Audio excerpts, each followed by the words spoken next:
up here you can add animation to your text. If you click on animation, it's going to load. Make sure your data connection is on, and from here we have different style of animation.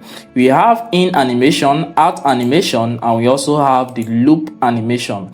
Let's start with the in animation. To add an in animation to your text, you can simply do this. If I select fade in, you can see what happens.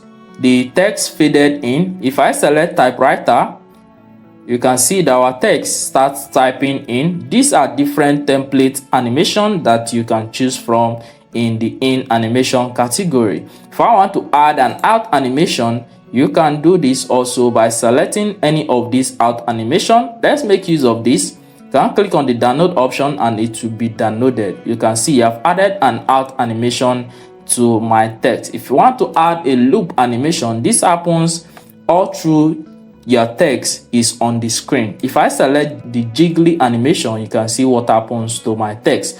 Now let's go back to our video and play this all through. If we come down here and let's play our video from the beginning. So let's take our player backward and let's play our video.